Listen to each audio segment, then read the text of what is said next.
കുടുംബ ബന്ധം തകരാതിരിക്കുവാൻ.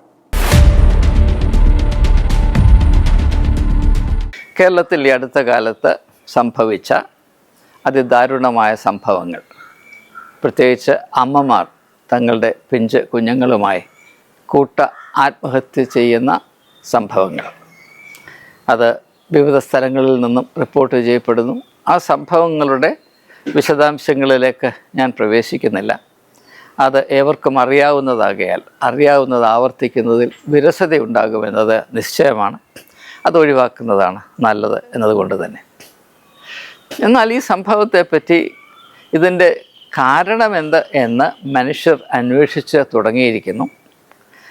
അതിൻ്റെ ഫലമായി ഇതിൻ്റെ പ്രധാനപ്പെട്ട കാരണം കേരള സംസ്കാരത്തിൽ, പ്രത്യേകിച്ച് കേരളത്തിൽ സ്ഥിതി ചെയ്യുന്ന പുരുഷ സങ്കല്പങ്ങളിൽ പുരുഷൻ്റെ സ്വഭാവം, പുരുഷൻ്റെ താല്പര്യം, പുരുഷൻ്റെ അവകാശം, ഒരു പുരുഷനായാൽ എങ്ങനെ ആയിരിക്കണം, അല്ലെങ്കിൽ എന്തായിക്കൂടാ, ഇങ്ങനെയുള്ള കാര്യങ്ങളിൽ ഒരു വലിയ ന്യൂനത വന്നുപെട്ടിരിക്കുന്നു.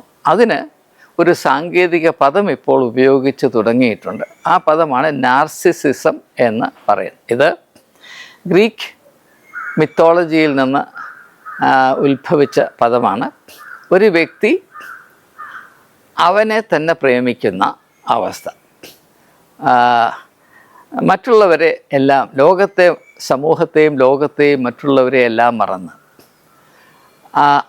അവനിൽ തന്നെ ശ്രദ്ധ കേന്ദ്രീകരിച്ച് അവൻ്റെ എല്ലാ സന്തോഷങ്ങളും നിർവൃതിയും അവനിൽ മാത്രം ഒതുക്കി അതിനുവേണ്ടി മാത്രം ജീവിച്ച് മറ്റുള്ളവരെ അതിനുവേണ്ടി പ്രയോജനപ്പെടുത്തി മുൻപോട്ട് പോകുമ്പോൾ ആ വ്യക്തിയുടെ വ്യക്തിത്വത്തിൽ സംഭവിക്കുന്ന കോട്ടത്തിൻ്റെ അല്ലെങ്കിൽ കഴിവുകേടിൻ്റെ, ഡിസബിലിറ്റി എന്ന ഇംഗ്ലീഷ് വാക്ക് പേരാണ് ഈ നാർസിസിസം എന്ന് പറയുന്നത്.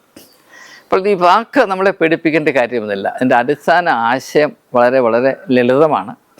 അതായത്, എനിക്ക് ഞാൻ തന്നെ എല്ലാ സുഖത്തിൻ്റെയും ഉറവിടം, എല്ലാ സുഖഭോഗങ്ങളുടെയും ഉറവിടം. ഞാൻ ഈ സുഖഭോഗം എന്നത് വളരെ മനഃപൂർവ്വം ശ്രദ്ധയോടെ ഉപയോഗിക്കുന്ന പദപ്രയോഗമാണ്.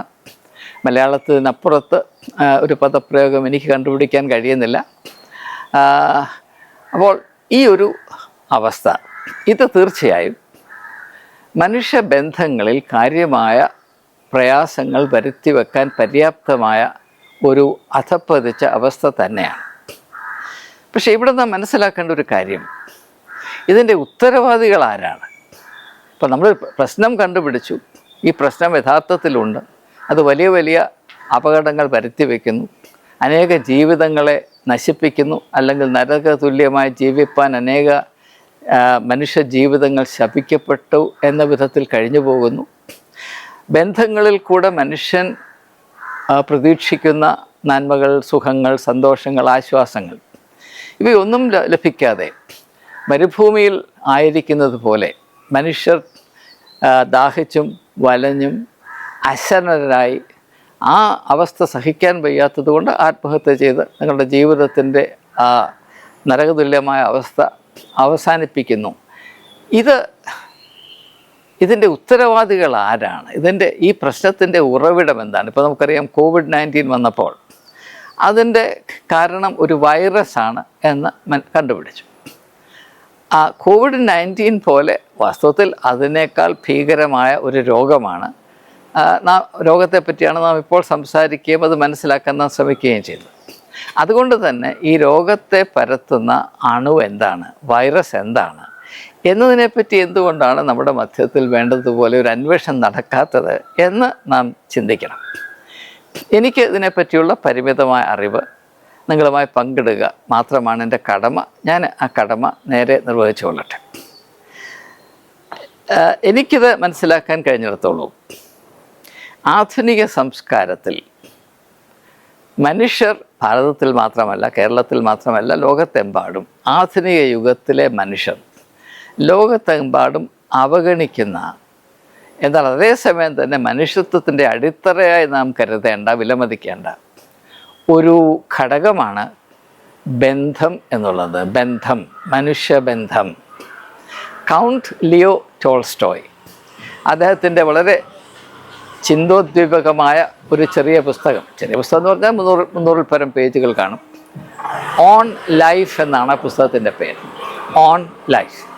ആ പുസ്തകത്തിലുടനീളം അദ്ദേഹം പറയുന്നത് മനുഷ്യൻ്റെ സാധ്യതകൾ മുഴുവനും അരിച്ചു പെറുക്കി നിങ്ങൾ പരിശോധിച്ചാൽ അവയെല്ലാം ആത്യന്തികമായി ഒറ്റ വാക്കിൽ ഒതുക്കാൻ കഴിയും. ആ വാക്ക് മറ്റൊന്നുമല്ല, ബന്ധം എന്നുള്ളതാണ്, റിലേഷൻഷിപ്പ്. എന്നിട്ട് അദ്ദേഹം പറയുന്നത് മനുഷ്യൻ്റെ ബന്ധങ്ങളെ 2 തട്ടങ്ങളിലായി നമുക്ക് തരംതിരിക്കാം.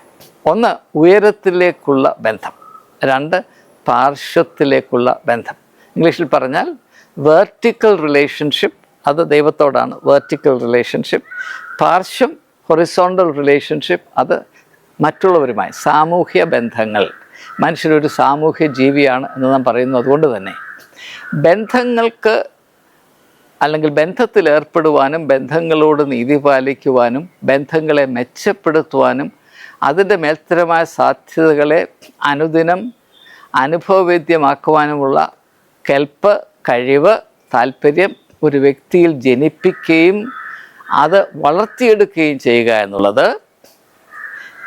എല്ലാ സംസ്കാരങ്ങളും അതിലുൾപ്പെട്ടിരിക്കുന്ന വ്യക്തികളോട് കാണിക്കേണ്ട നീതിയാണ് എന്ന ചിന്തയാണ് ടോൾസ്റ്റോയിൽ കൂടെ എനിക്ക് പ്രാപിക്കുവാൻ ഇടയായിട്ടുള്ളത്. ഇനി ഞാൻ ടോൾസ്റ്റോയ് അല്പനേരം ഒന്ന് മാറ്റി നിർത്തിയിട്ട് യേശുവിൻ്റെ പഠിപ്പീരുകളെ അല്പം ഒന്ന് പരാമർശിക്കട്ടെ. ഇത് അക്രൈസ്തവരായ സഹോദരന്മാർ എന്നെ കേൾക്കുന്നുണ്ടെങ്കിലും അവർക്കും ഇത് വളരെ വ്യക്തമായി മനസ്സിലാകുന്നതാണ്, പ്രയോജനം ചെയ്യുന്നതാണ്.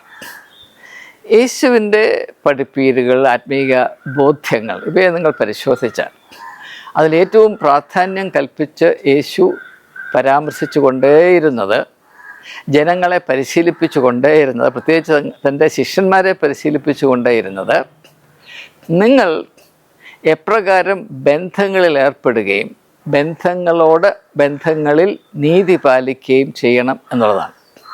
ഉദാഹരണമായി യേശുവിൻ്റെ പഠിപ്പീരിൽ ഏറ്റവും ലോകപ്രിയമായ ഭാഗമാണ് സെർമൺ ഓൺ ദ മൗണ്ട്, ഗിരിപ്രഭാഷണം എന്ന് പറയും. ഇപ്പം മഹാത്മാഗാന്ധിക്ക് യേശുവിൻ്റെ പഠിപ്പീരുകളിൽ ഏറ്റവും താല്പര്യമുണ്ടായിരുന്നത് ഈ ഗിരിപ്രഭാഷണമാണ്. ഗിരിപ്രഭാഷണം നിങ്ങൾ ആദ്യം മുതൽ അവസാനം വരെ വായിച്ചു നോക്കിയാൽ അതിൽ മുഴുവനും നാം സഹജീവികളുമായി എപ്രകാരമുള്ള ബന്ധം പാലിക്കണം എന്നതിൻ്റെ വിവിധ മുഖങ്ങളെയാണ് അവിടെ ചിത്രീകരിച്ചിരിക്കുന്നത്. ഒരു ഉദാഹരണം പറഞ്ഞാൽ, നിങ്ങളുടെ ആരാധന പോലും, ഇപ്പോൾ ദൈവത്തെ ആരാധിക്കാൻ എല്ലാവർക്കും താല്പര്യമുണ്ട്, പക്ഷേ കൂടെ വസിക്കുന്ന ആളുകൾ അല്ലെങ്കിൽ അയൽക്കാർ, നമ്മൾ സ്നേഹിക്കുന്ന ആളുകൾ, നമ്മുടെ കൂടെ പ്രവർത്തിക്കുന്ന ആളുകൾ, അവരെ സ്നേഹിപ്പാൻ വലിയ കഴിവൊന്നുമില്ല. അതുകൊണ്ട് യേശു പറയുന്നത്, നിങ്ങൾ ആരാധിക്കാൻ ശബത്ത് നാളിൽ ആരാധിക്കാൻ പോകുമ്പോൾ പോകുന്ന വഴിയിൽ വെച്ച് നിങ്ങൾക്ക് ഓർമ്മ വരുന്നു, ആർക്കെങ്കിലും, അവിടെ സഹോദരൻ എന്ന വാക്കാണ് പറഞ്ഞിരിക്കുന്നത്, സഹോദരൻ എന്ന ആശയത്തിന് യേശു വിശാലമായ ആശയമാണ് കൽപ്പിക്കുന്നത്. അതുകൊണ്ട് ഞാൻ ഇങ്ങനെ പറയട്ടെ, ആർക്കെങ്കിലും നിങ്ങളോട് ഏതെങ്കിലും വിധത്തിൽ പ്രയാസമുണ്ട് എന്ന് നിങ്ങൾക്ക് ഓർമ്മ വന്നാൽ, നിങ്ങൾ ആരോടെങ്കിലും തിന്മ ചെയ്തു എന്നുള്ളതല്ല, ആരെങ്കിലും നിങ്ങളോട് പ്രയാസത്തിൽ അല്ലെങ്കിൽ നിങ്ങളോട് പരിഭവത്തിലിരുന്നാൽ, നിങ്ങൾ ദൈവത്തിന് വഴിപാടായി അർപ്പിക്കാൻ ഉദ്ദേശിച്ച് കൊണ്ടുപോകുന്ന കാര്യം അവിടെ ഉപേക്ഷിച്ച് നിങ്ങൾ തിരിഞ്ഞു തന്ന് അവരോട് നിരപ്പായിട്ട് ശേഷം മാത്രം മതി ആരാധിക്കുന്നത്. അപ്പോൾ വളരെ വ്യക്തമായ കാര്യം എന്താണ്, മനുഷ്യനും തമ്മിലുള്ള ബന്ധം ശരിയായില്ല എങ്കിൽ ആർക്കും ദൈവത്തെ ആരാധിപ്പാൻ കഴിയുകയില്ല എന്ന അടിസ്ഥാന പ്രമാണമാണ് യേശു അവതരിപ്പിക്കുന്നത്. പക്ഷേ ഇതിനെ ക്രിസ്ത്യാനികളുടെ പ്രഘോഷണത്തിൽ എത്രമാത്രം പ്രാധാന്യം കൽപ്പിക്കപ്പെടുന്നുണ്ട് എന്നത് വളരെ സംശയം ജനിപ്പിക്കുന്ന കാര്യം തന്നെയാണ്. മനുഷ്യത്വത്തിൻ്റെ ജീവാത്മാവും പരമാത്മാവും അല്ലെങ്കിൽ മനുഷ്യത്വത്തിൻ്റെ മജ്ജയും മാംസവും ബന്ധങ്ങളാണ് എന്ന ആശയം യേശു വളരെ വളരെ കൃത്യമായി ശക്തമായി അവതരിപ്പിച്ചതിന് വേണ്ടത്ര പ്രാധാന്യം കൽപ്പിക്കുവാൻ ക്രിസ്ത്യാനികളുടെ ഇടയിൽ ആരും ശ്രമിക്കുന്നില്ല എന്നത് വളരെ ദുഃഖകരമായ ഒരു യാഥാർത്ഥ്യമാണ്. എന്ന് മാത്രവുമല്ല, അവിടെ കൊണ്ട് കഥ അവസാനിക്കുന്നില്ല. വാസ്തവത്തിൽ ദൈവകേന്ദ്രീകൃതമായ മതബോധത്തിൻ്റെ അല്ലെങ്കിൽ മതജീവിതത്തിൻ്റെ ഏറ്റവും പ്രധാനപ്പെട്ട ഉദ്ദേശം മനുഷ്യനെ മനുഷ്യത്വത്തിൻ്റെ സുതാര്യതയിലും വെളിച്ചത്തിലും സ്നേഹത്തിലും മാധുര്യത്തിലും മനുഷ്യനോട് ബന്ധം പുലർത്തുവാനുള്ള പരിശീലനം നൽകി അവനെ വളർത്തിയെടുക്കുകയാണ് എങ്കിൽ വാസ്തവത്തിൽ മതങ്ങൾ ഈ കാലഘട്ടം എത്രയോ നൂറ്റാണ്ടുകളായി സഹസ്രാബ്ദങ്ങളായി ചെയ്തുകൊണ്ടിരുന്നത് ഏതെല്ലാം തന്ത്രം ഉപയോഗിച്ച് മനുഷ്യനെ മനുഷ്യനിൽ നിന്ന് അകറ്റാമോ, മനുഷ്യനോട് ബന്ധം പുലർത്തുവാനുള്ള കഴിവ് എപ്രകാരം നശിപ്പിക്കാമോ അതുമാത്രമാണ് ചെയ്തുകൊണ്ടിരുന്നത്. അതുകൊണ്ട് ഇപ്രകാരമുള്ളൊരു അത്യാഹം നമ്മുടെ ഇടയിൽ സംഭവിച്ചു. അതെന്തുകൊണ്ടാണ് അതിനൊരു ഇംഗ്ലീഷ് ഭാഷയിൽ മനഃശാസ്ത്രപരമായൊരു വാക്ക് കണ്ടുപിടിച്ചു, നാർസിസം എന്ന് പറഞ്ഞാൽ അതുകൊണ്ട് എല്ലാം അവസാനിച്ചു എന്നാരും കരുതരുത്. ഇതിൻ്റെ വേര് നിൽക്കുന്നത് മനഃശാസ്ത്രത്തിലല്ല. മനഃശാസ്ത്രത്തിൻ്റെ ജോലി എന്താണ്?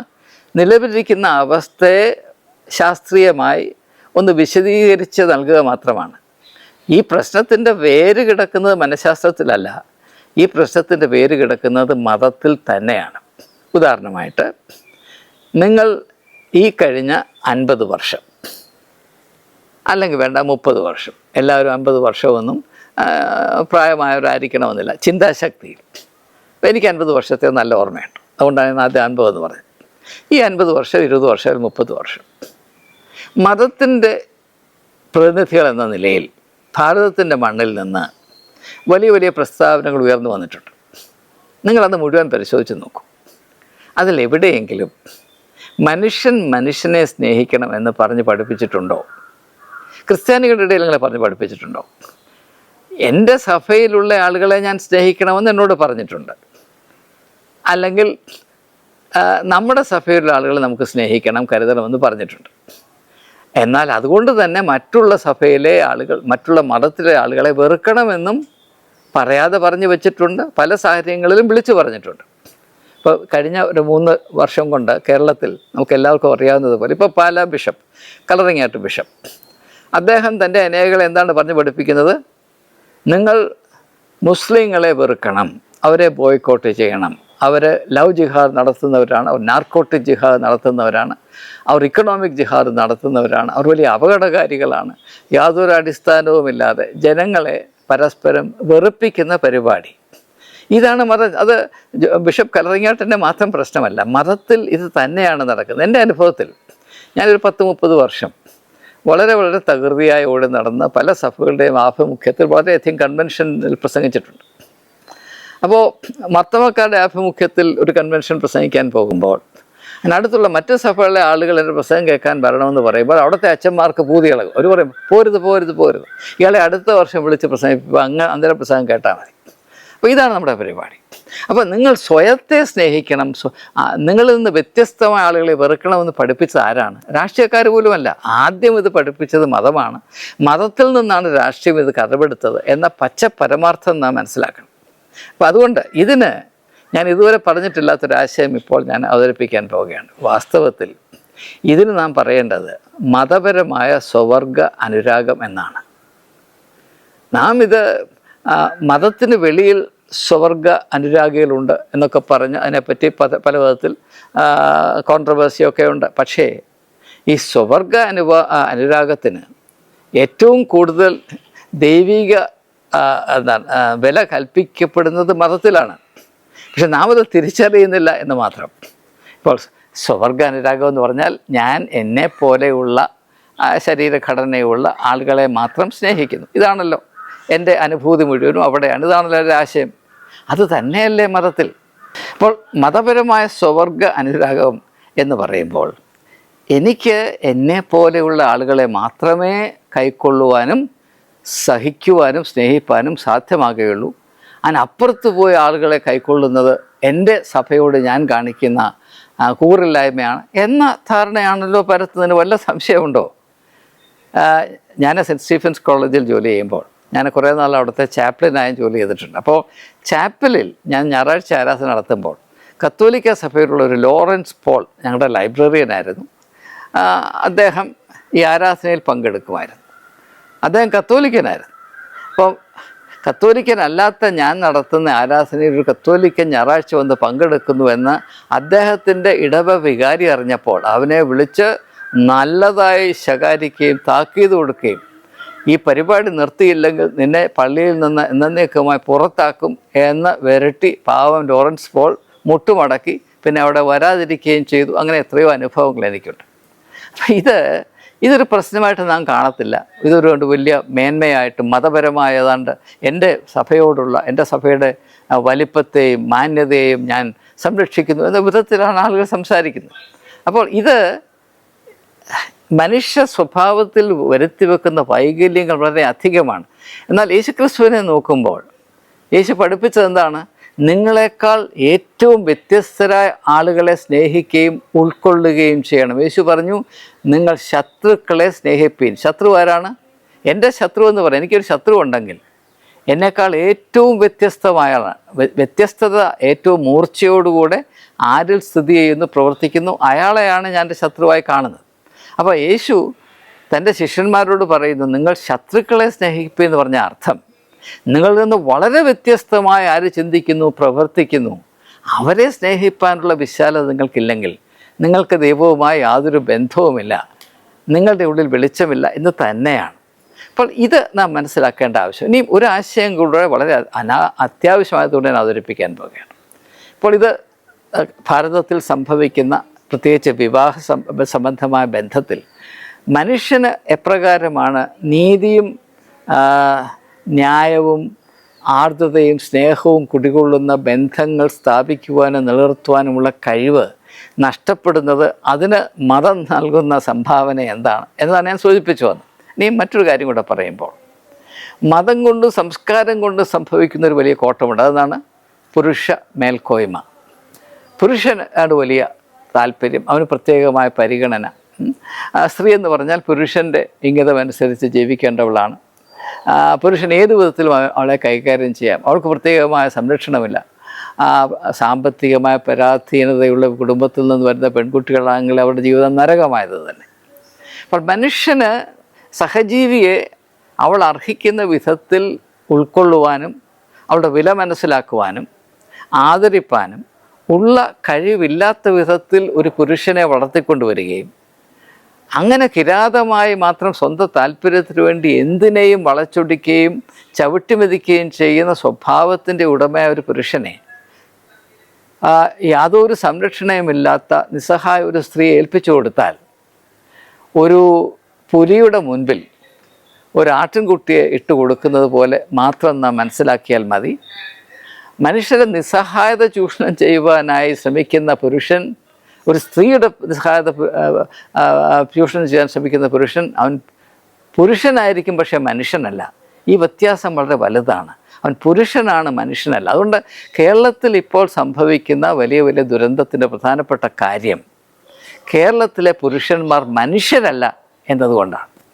എല്ലാവരെയും പറ്റിയല്ല ഞാൻ ഈ പറയുന്നത്. ഇപ്രകാരം സ്ത്രീകളെ ഉപയോഗിക്കുകയും ദുരുപയോഗിക്കുകയും അവരുടെ ജീവിതം നരകമാക്കുകയും അതിൽ സന്തോഷം കണ്ടെത്തുകയും ചെയ്ത് എനിക്ക് യാതൊരു ചുമതലയുമില്ല, എൻ്റെ ആകപ്പാടെയുള്ള ചുമതലയെന്ന് പറയുന്നത് എനിക്ക് എന്നോടുള്ള ചുമതലയാണ്, അത് ഈ സ്ത്രീയിൽ നിന്ന് കിട്ടാവുന്നതെല്ലാം പറ്റി അവളുടെ ജീവിതം നരകമാക്കി അവളുടെ നിസ്സഹായത ആസ്വദിച്ചുകൊണ്ട് അവളുടെ കഷ്ടപ്പാട് എൻ്റെ ആസ്വാദ്യതയുടെ ആഴം വർദ്ധിപ്പിക്കും എന്ന വിധത്തിൽ മനഃപൂർവ്വം ദൈവസന്നിധിയിൽ നിന്നെന്നോണം ഏറ്റുവാങ്ങിയ ഒരു ജീവിതത്തെ ഇപ്രകാരം നരകത്തിലേക്ക് ചവിട്ടിത്താഴ്ത്തിക്കൊണ്ട് അതിൽ സന്തോഷം കണ്ടെത്തുന്ന ഒരു പുരുഷ സ്വഭാവം ഈ കേരളത്തിൻ്റെ മണ്ണിൽ നിന്ന് പൊട്ടിമുളച്ചു എന്ന് പറഞ്ഞാൽ അത് ഈ സംസ്ഥാനത്തിന് മുഴുവനും അപമാനമാണ്.